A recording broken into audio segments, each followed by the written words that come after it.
Hola Marlene. Hola, ¿qué tal? ¿Qué tal Natalia? Hola Cristina. Bueno, esta presentación proviene de un proyecto que se realizó se empezó a realizar desde el año 2012, año en el cual Colombia tuvo una calamidad bastante grande por el fenómeno de la niña, perdón, que tuvo implicaciones grandes de pérdida de aspectos económicos, ecosistémicos y humanos, incluso en varias regiones del país, y hace un énfasis muy especial en la costa Caribe, dado que en ese momento pues estábamos interesados en indagar cuáles eran los factores de el contexto territorial que impactaban la ocurrencia o no de fenómenos asociados a los riesgos naturales derivados de ese fenómeno de lluvias persistentes. Entonces, bueno, vamos entonces a dar comienzo. Estas imágenes son de diarios en donde se observa una preeminencia del protagonismo del cambio climático como el generador de los daños.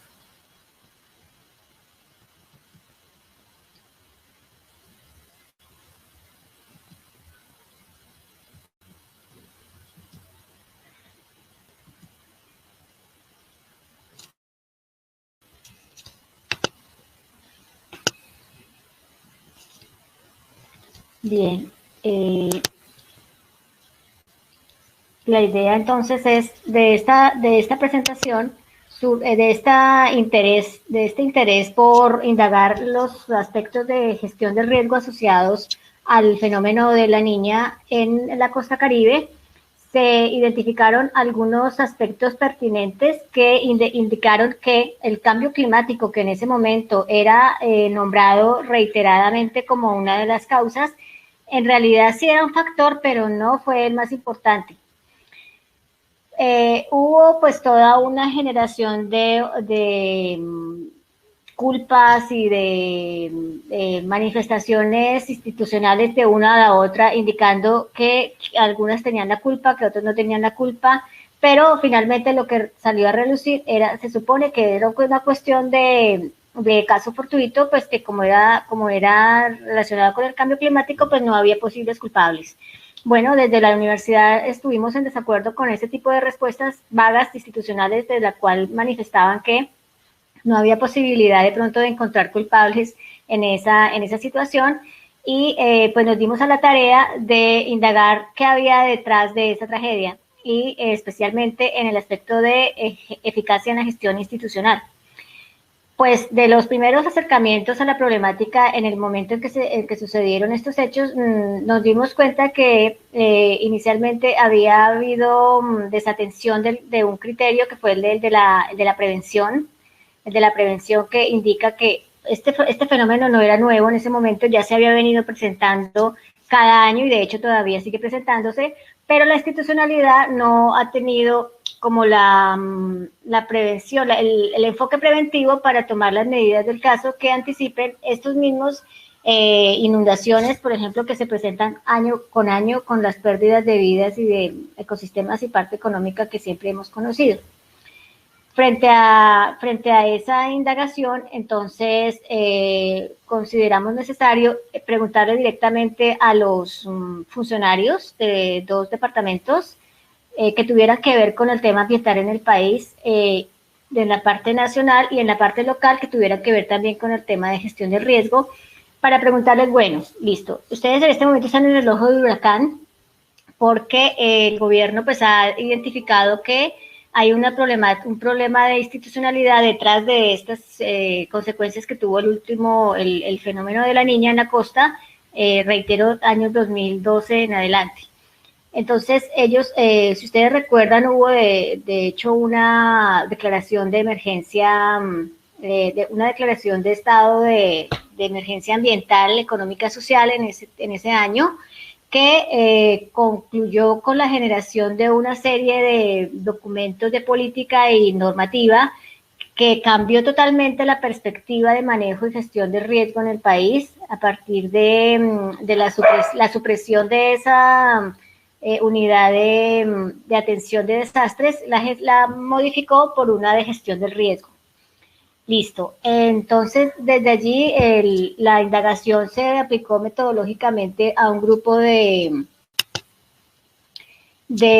instituciones y de funcionarios bajo una hipótesis que queríamos comprobar, y era que detrás de lo que se decía que el cambio climático había sido el generador de esos cambios bruscos que dan lugar al fenómeno de la niña en este caso, pues había también una vulnerabilidad institucional que había agravado, que había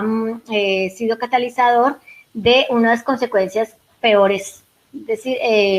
de hecho, más adelante el gobierno mismo nos dio razón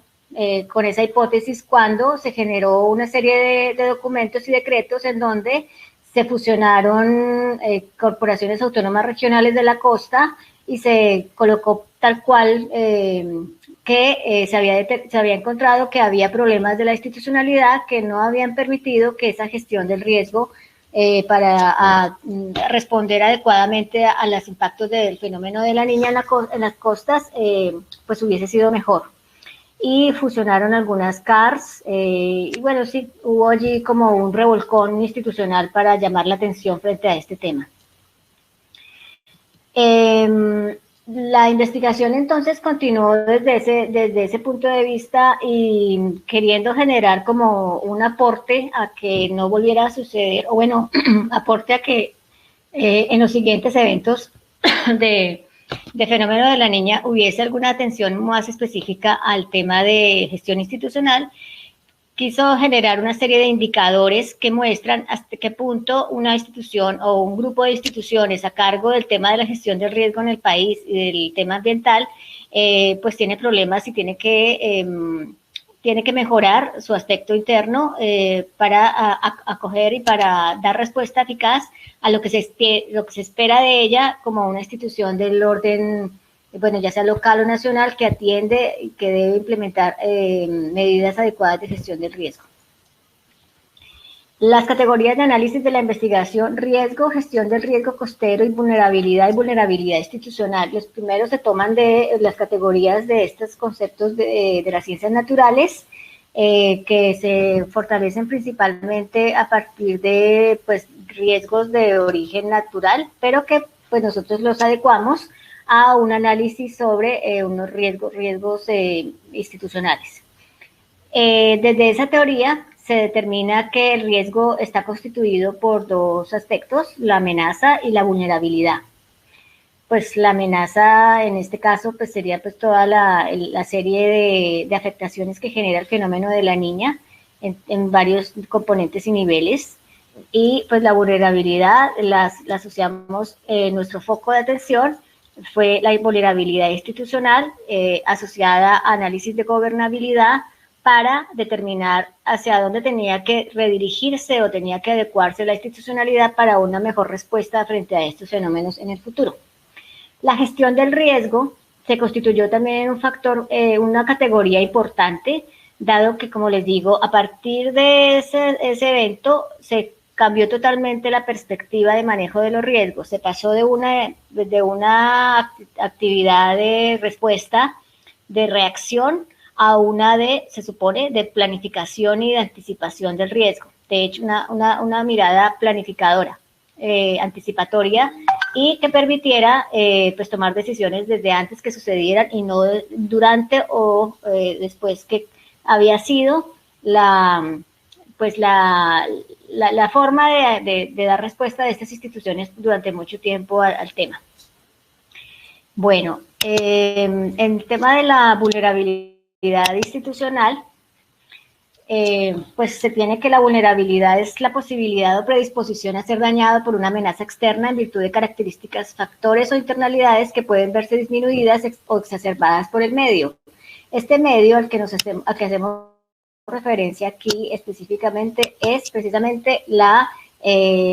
institucionalidad.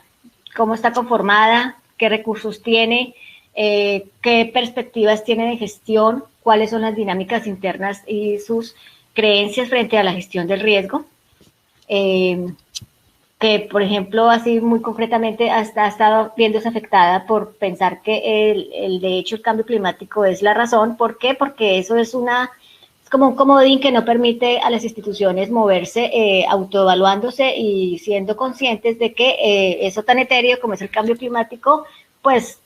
les favorece a ellos porque les evita ser criticados directamente, pero al estar en esta situación de que no es mi responsabilidad, entonces no les permite mejorar en su gestión.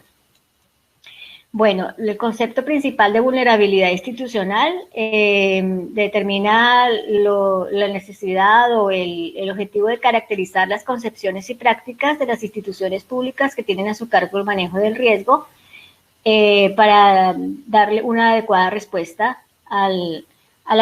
estas situaciones. Y para el tema de la costa, esto es muy importante, nosotros hicimos un énfasis especial al manejo del riesgo costero. Consideramos que es muy diferente gestionar el riesgo de la montaña, digamos, de otros departamentos no costeros que los departamentos costeros, precisamente por esa diferencia que hay en el contacto con el mar. Incluso la parte cultural también tiene mucho que ver para una adecuada gestión del riesgo en estos territorios. Entonces es un manejo del riesgo costero, no es la generalidad. Y para esto existe una metodología muy puntual, muy específica, que se denomina el manejo integrado de zona costera, que precisamente tiene en cuenta la particularidad ecosistémica cultural de estos territorios para tomar acciones de manejo. Cuanto mayor sea la vulnerabilidad institucional, mayor será el grado de incertidumbre con que se tomen decisiones. Entonces, a mayor vulnerabilidad, mayor riesgo de mala gestión. La vulnerabilidad, entonces, para nuestra tarea de generar esos indicadores de vulnerabilidad institucional, se amplió en sus componentes. La vulnerabilidad, dentro de esa misma teoría de que viene de la gestión del riesgo y del riesgo desde las ciencias naturales, indica que está constituida por exposición, susceptibilidad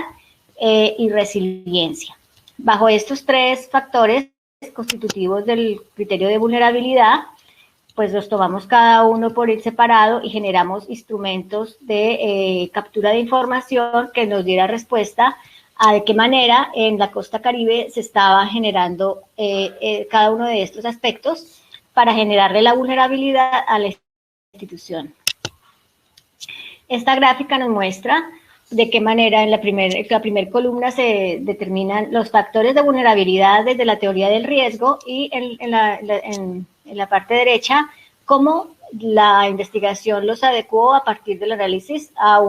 los adecuó o los tradujo al tema de vulnerabilidad institucional frente al riesgo por inundación de lluvias. Entonces, el factor de exposición, que es la condición de desventaja debido a la ubicación, posición o localización de un sujeto, objeto o un sistema expuesto al riesgo, se traduce como en este caso específico del estudio de caso, como la localización de las poblaciones en zonas costeras que han venido siendo intervenidas por obras de infraestructura turística, de vías o inmobiliarias que han o desviado ríos, desecado lagunas costeras, pavimentado áreas de escorrentía natural y talado de protecciones naturales como el manglar y el bosque que protege contra la erosión costera y los cambios de temperatura. Este aspecto nosotros hicimos mucho énfasis en tratar de determinar cómo la gente tenía la percepción de que, por ejemplo, uno de los aspectos del manglar impactaba el cambio en temperatura. Ciénaga, un municipio cercano a Santa Marta, tenía en otrora bastante manglar, y a partir de que fue talándose este manglar, de acuerdo a datos del IDEAM, la temperatura de ese municipio en un lapso de 10 años ha subido un grado que pues, es bastante significativo, es precisamente por esa tala que tuvo de manglares, y así ha venido sucediendo también con otras áreas que han venido a las cuales se les ha asignado mayor espacio para el tema de ganadería, y que han tenido tala de sus bosques, la temperatura ha venido subiendo. Entonces, eso es lo que tiene que ver con la exposición. El segundo factor, que es la susceptibilidad,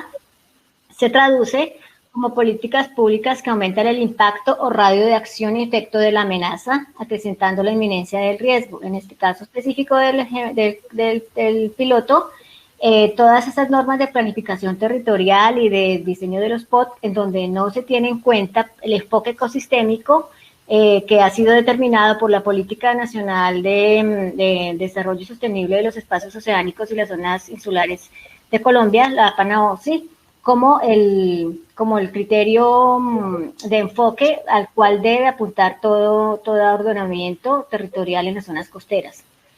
La ampliación de la frontera agrícola y la exclusión de áreas de protección ambiental, pues que hoy día se constituye como en una burla a toda la norma de protección ambiental, dado que a partir de la figura de la exclusión, pues simplemente la entidad interesada en que se haga aprovechamiento sobre un área que previamente estuvo preservada, lo que pide, hace el trámite y generalmente se la da.